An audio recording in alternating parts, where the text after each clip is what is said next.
Hi guys, তো আমি এখন রান্না করব চিকেন। তো দেখতে পাচ্ছ কত লেট হয়ে গেছে। সো এই যে দেখে নাও চিকেনের টোপলা।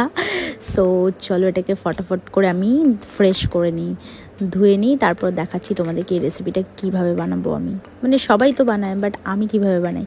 তো ফার্স্ট অফ অল এটা চিকেন, মানে কি এটা হচ্ছে দেশি মুরগি, ঠিক আছে। সো এই যে দেখতে পাচ্ছ কত কিছু দিতে হবে এখন এখানে। ফার্স্ট অফ অল দিতে হবে এখানে পেঁয়াজ। সো পেঁয়াজ দেওয়ার পর এই যে সব উপকরণগুলো এক এক করে দিতে হবে। দেখে নিয়েছো, আমি আর নাম বললাম না, কারণ এটা সবাই জানে, তাই না। তো আমি তবুও জাস্ট আজকে রান্না করলাম, তো ভাবলাম একটু তোমাদের সাথে শেয়ার করি। দেখি ফেসবুকে সবাই রান্নার রেসিপি শেয়ার করে। সো আমিও ভাবলাম তো আমিও এরকম যেরকমই রান্না পারি সেটাই শেয়ার করি তোমাদের সাথে। তো তোমরা দেখতে থাকো আমার আজকে এই রেসিপিটা। ইয়াম্মি ইয়াম্মি টেস্টি টেস্টি আলুদের ঝোল, মুরগির ঝোল যাকে বলে, ঠিক আছে। সো দেখে নিচ্ছ একদম, বাপরে আমি নিজে বানিয়েছি, নিজে ভাবছি কীভাবে এত তেল মশলা একদম সব পেটের ভেতরে চলে গেছে।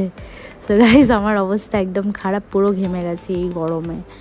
সো এই যে দেখতে পাচ্ছ তেল ঢেলে দিয়েছি, এখন দিয়ে দিলাম যা হোক তেজপাতা জিরা দিয়ে দিয়েছি মুরগিটা এবার ভালো করে কষাতে হবে গাইস। এবার কষাতে হবে, যে কষানো প্রায় পুরো জল বেরোয় গেছে। সো এই যে কষানো কমপ্লিট।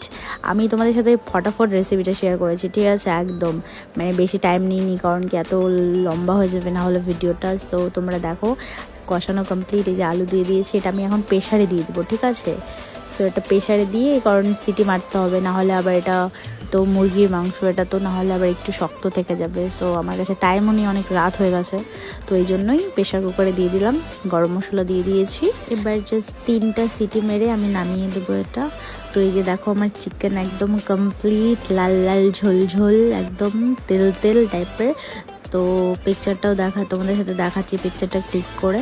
তো গাইজ ভিডিওটা ভালো লাগলে অবশ্যই একটা লাইক করো। তো দেখো, বাই গাইজ।